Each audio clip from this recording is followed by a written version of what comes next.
Organ tubuh manusia terutama terdiri dari triliunan sel yang dianggap sebagai unit dasar kehidupan.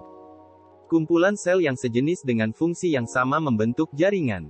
Jaringan-jaringan ini bergabung bersama untuk membentuk organ dan membentuk sistem organ, yang akhirnya memunculkan individu. Seberapa banyak yang kita ketahui tentang tubuh kita sendiri? Tahu berapa banyak organ yang kita miliki?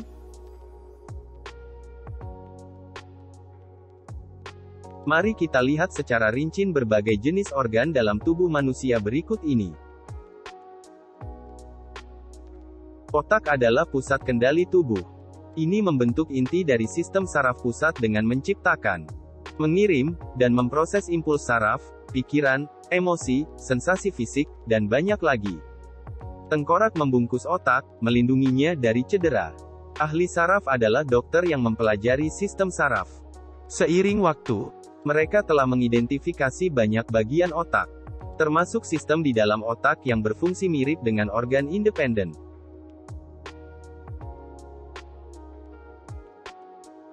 Jantung adalah organ vital yang berfungsi sebagai pemompa darah untuk memenuhi kebutuhan oksigen dan nutrisi ke seluruh tubuh. Apabila jantung mengalami gangguan, peredaran darah dalam tubuh dapat terganggu sehingga menjaga kesehatan jantung sangatlah penting, agar terhindar dari berbagai jenis penyakit jantung. Hati adalah organ terpenting dari sistem metabolisme. Ini membantu mengubah nutrisi menjadi zat yang dapat digunakan, mendetoksifikasi zat tertentu, dan menyaring darah yang berasal dari saluran pencernaan melalui vena sebelum bergabung dengan aliran darah vena dari bagian tubuh lainnya. Darah teroksigenasi mencapai hati melalui arteri. Mayoritas massa hati berada di sisi kanan atas perut, tepat di bawah tulang rusuk.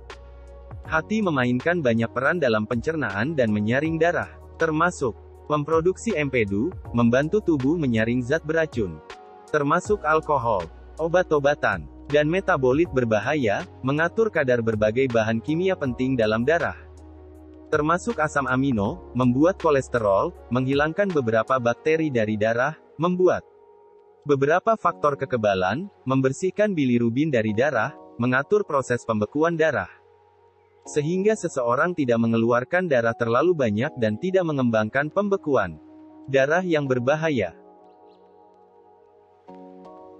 Usus adalah bagian besar pada saluran pencernaan bawah, yang memiliki peranan penting dalam pencernaan dan menyerap nutrisi.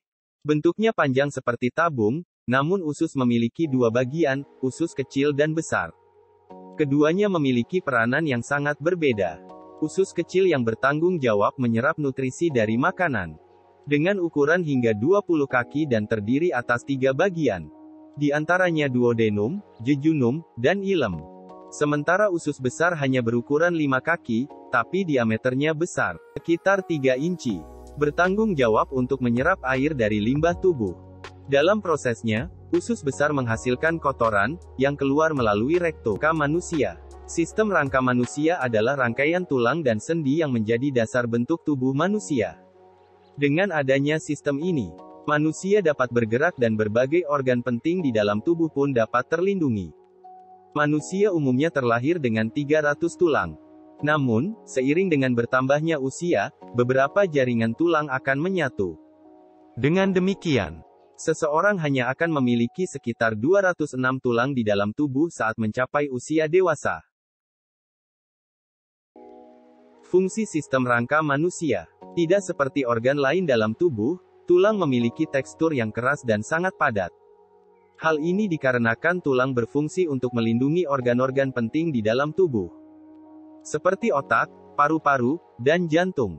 Selain itu, ada banyak fungsi tulang sebagai bagian dari sistem rangka manusia, di antaranya 1. Menopang dan memberi bentuk tubuh. Salah satu peran utama tulang adalah untuk memberikan bentuk tubuh dan menentukan tinggi badan. Kulit merupakan organ tubuh terbesar yang menutupi seluruh permukaannya. Kulit berfungsi sebagai pelindung tubuh dari cedera dan patogen. Kulit juga mengatur suhu tubuh, mengendalikan kehilangan cairan yang tak terasa, insensible fluid loss, serta menyimpan vitamin D, lemak, dan air. Kulit terdiri dari 3 lapisan, yaitu epidermis. Epidermis adalah lapisan pelindung dan tanpa pembuluh darah dari kulit. Lapisan ini 90% terdiri dari sel squamosa atau keratinosit, yang menghasilkan keratin. Fungsi utama keratinosit adalah melindungi tubuh dari kerusakan kulit akibat panas, kehilangan cairan, virus, jamur, bakteri, dan parasit. Setiap bagian tubuh memiliki ketebalan epidermis yang berbeda.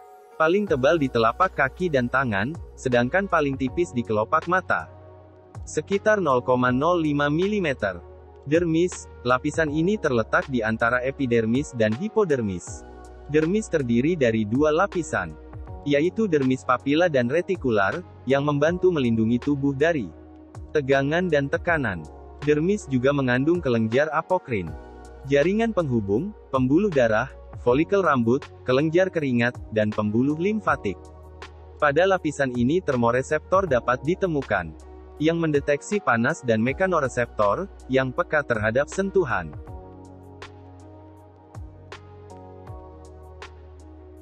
Limpa adalah organ tubuh berukuran satu kepalan kecil yang terletak di sisi kiri perut. Organ ini dilindungi oleh tulang rusuk, sehingga tidak langsung terasa ketika disentuh. Organ ini mempunyai fungsi untuk melindungi tubuh dari kerusakan akibat zat asing. Limpa yang normal memiliki berat 150 gram dan panjang sekitar 11-12 cm. Ketika mengalami infeksi, organ ini dapat mengalami pembengkakan.